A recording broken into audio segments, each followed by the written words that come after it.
నేను పేరు చెప్పను కానీ మీకు ఒక విషయం చెప్తాను. నేను విశాఖపట్నం ఉపన్యాసాలకు ఎడుతుంటా. ఒక కుటుంబం నాకు బాగా సన్నిహితం. నేను ఆవిడ వాళ్ళ కోడళ్ళని చూసుకునే విధానం చూసి ఆశ్చర్యపోయా. ఎందుకంటే వాళ్ళ కోడలు ఒకసారి అమెరికా వెడుతోంది, ఏదో 2 నెలలు అలా పర్యటన చేసి సరదాగా తిరిగి రావడానికి వెడుతున్నారు వాళ్ళ కొడుకు కోళ్ళ. ఆ పిల్ల వెడుతూ ఆ అత్తగారిని పట్టుకుని ఇడిచింది. అత్తయ్య 2 నెలలు నిన్ను విడిచిపెట్టి ఉండలేను అత్తయ్య, ఆయన రమ్మంటున్నారని వెళ్తున్నాను. నాకు ఆశ్చర్యం వేసింది, ఏమిటి కోడలు అత్తగారిని పట్టుకుని ఏడవడం ఏమిటి, 2 నెలలు ఉండలేను అత్తయ్య అని చెప్పి ఆ రోజు వాళ్ళ ఇంట్లో నేను పలహారం చేస్తూ ఆయనతో అన్నాను, అయ్యా బహుశా మీ అమ్మగారు మీ భార్య గారిని చాలా ప్రేమతో చూసి ఉండాలి, అదే సంస్కారం మీ ఆవిడకి కూడా వచ్చింది, కోడళ్ళని అంత ప్రేమగా చూస్తున్నారన్నాడు.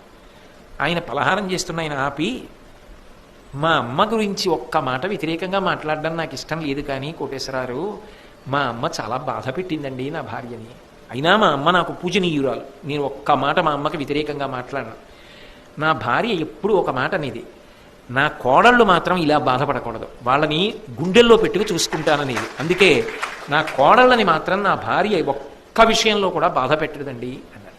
ఆ ఇంట ప్రశాంతత, ఆ ఇంటి వృద్ధి అంతా ఎందువల్ల వచ్చిందంటే తాను కష్టపడినా ఆ కష్టం తన కోడలకి రాకూడదని ఆలోచించిన అత్తగారి పెద్ద మనసు. అక్కడే కాదు, ఏ ఇంట అయినా గొప్ప ప్రశాంతత సాధారణంగా దేని వలన వస్తుంది అంటే ఆ ఇంటి ఇల్లాలి గొప్పతనం. అది అంత తేలికైన విషయం ఏం కాదు, అది వాళ్ళ గొప్పతనం. నిజంగా కూడా వాళ్ళ ఓర్పు, వాళ్ళ మర్యాద, వాళ్ళ ప్రేమ, బంధువుల్ని కలుపుకోవడం, అక్క చెల్లెళ్ళు వాళ్ళ ప్రేమ, అది లేనినాడు ఏ పూర్ణత్వం ఉంటుంది?